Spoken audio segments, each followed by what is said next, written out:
And a very dark day for the BBC. Got to ask you all about this. The Culture Secretary, Lucy Fraser, James, called the BBC Director General Davey today for urgent talks.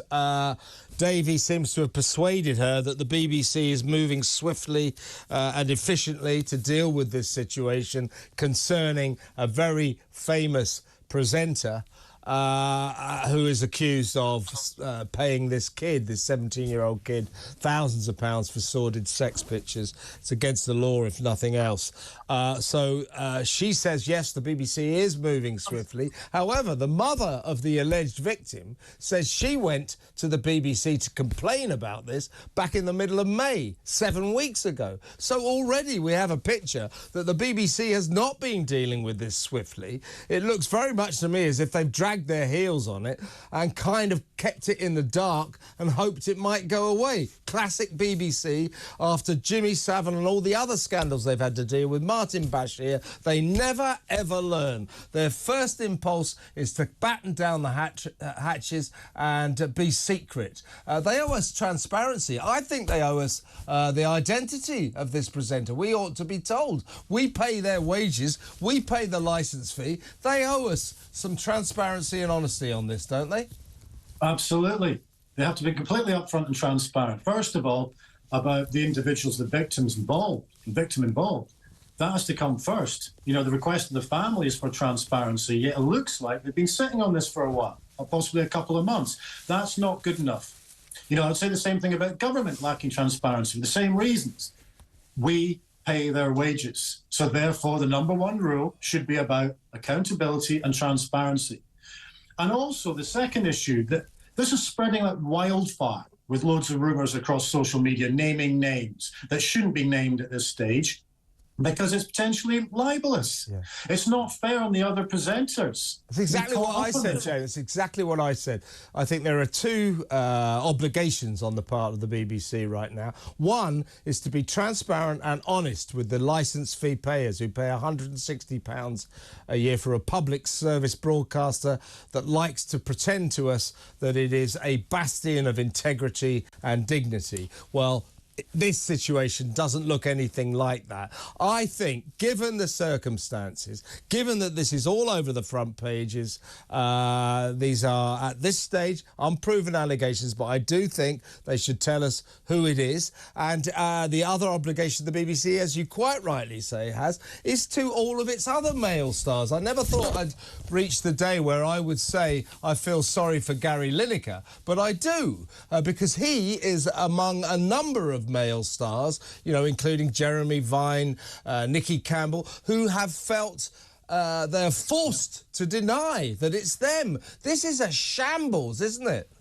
Yeah, they're not protecting their employees effectively. Yeah.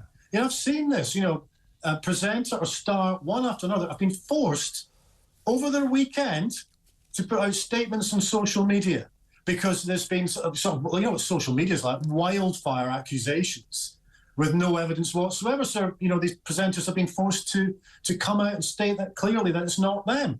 The BBC themselves should be doing this. And there's one way they can do this, by actually naming the individual, which has two aspects to it. One, the family wants it. Secondly, their employees, other famous male presenters would want this as well. These individuals do not want to be wasting their time putting stuff out on social media to protect their own reputation. And the BBC are not doing this. There's two aspects, again, to the BBC in terms of transparency here. One, this has been going on for a couple of months, apparently. Yeah. And two, it's dragging in their other presenters to try and protect their own reputation. And it's up to the BBC to nip this in the bud. But it's already gone on too far because, you know, the family are concerned and other presenters are having to protect their own name. It's just not good enough. And meanwhile, we pay the BBC for ultimate transparency as a public broadcaster. In good times and in bad, they're supposed to be transparent. It's supposed to be all about communication. Yeah. Yet they're failing on this. Yeah. And we've now got the situation where it's all about speculation and still we don't have a name. And meanwhile, other individuals who should never be caught up in this are having to put out statements to protect their own reputation. Yeah, I know that the BBC should grasp the nettle on this, because in media circles, I mean, I know who it is. A lot of media people know who this individual is. So when the media know about this kind of thing, it's only a matter of time before it spills out anyway. And I would have thought that the BBC could take control of the situation, announce it, and take the pressure off all the poor guys who are busily, you know, Ryland Clark's had to do it, Nicky Campbell, Gary Lineker, you name it, Jeremy Vine. This is ridiculous that all these poor guys have to say it's not me. The BBC owes a debt of obligation to these people, and it's got to do something about it. And as I said earlier, I think the BBC also owes us, the licence fee payers, transparency and honesty. Tell us who it is. Priti Patel. Now, in terms of Tim Davie, the Director General of the BBC, following her talks today, his talks today with the Culture Secretary Lucy Fraser, seems to be trying to deliver the impression that the BBC has been moving at lightning speed with this fast-moving story. Well, his problem there is that the mother only went to the Sun this week. By the way, she was not paid for this story. Let's get that straight. People said, oh, she's just making money. She did not take any money for this story. She went to the Sun because she'd waited 7 weeks and got no action at all from the state broadcaster in the light of her complaint that her son was victimised and treated appallingly by this major star who was giving this mixed-up teenage kid, vulnerable kid, money for sordid sex pitches. So Priti Patel is saying that their response to that initial complaint back in May, and I quote, was derisory.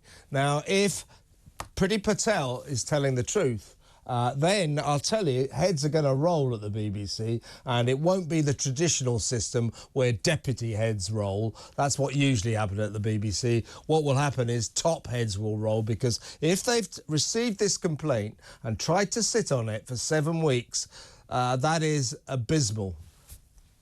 Yeah, I mean, the BBC have got form on this. I mean, as you touched on earlier with Jimmy Savile, you know, there has to be accountability and transparency. And the major issue is the point you just touched on about the family that are involved in this, and the fact that they felt the only way they could get the story out there and effectively get justice is to go to a newspaper, because they felt that they weren't going to get transparency from the BBC.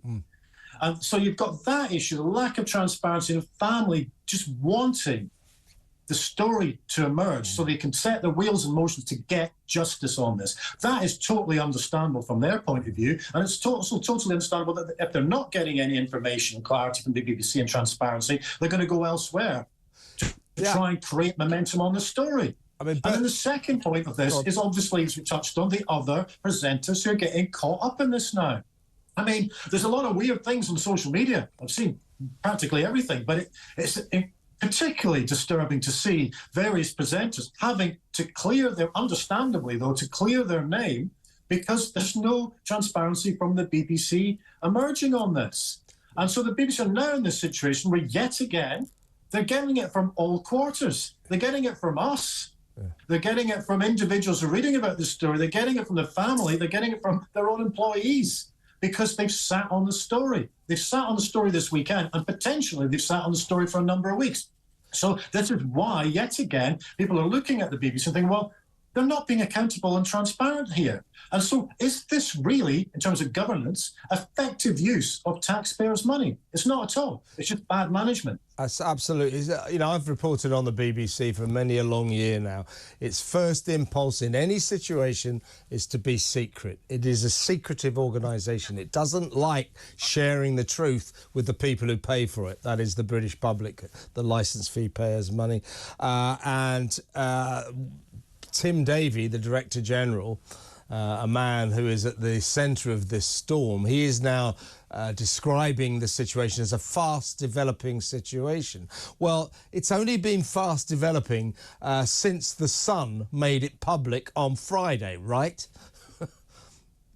Yeah, I mean, but what's happened since that is it's like a hornet's nest, isn't it? Because then it spreads like wildfire across social media, and then sort of Poundland pundits everywhere come in with speculation, just plastering names up of individuals they might not like or have an axe to grind. And meanwhile, those individuals, at the weekend, imagine being one of those individuals, having to put out a statement on social media saying, it wasn't me. Yeah. And you know, all kinds of libelous comments going out there. That's the nature of social media, you know.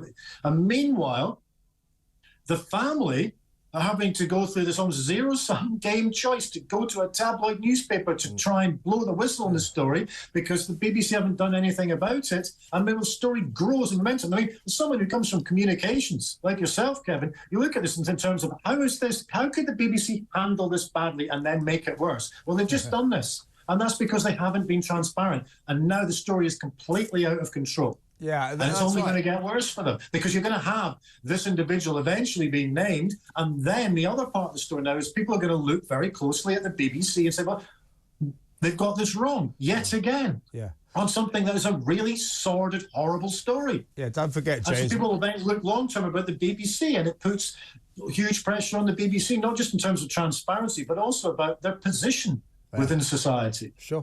Don't forget, we waited 25 years before the BBC finally told us the truth about what happened with Martin Bashir.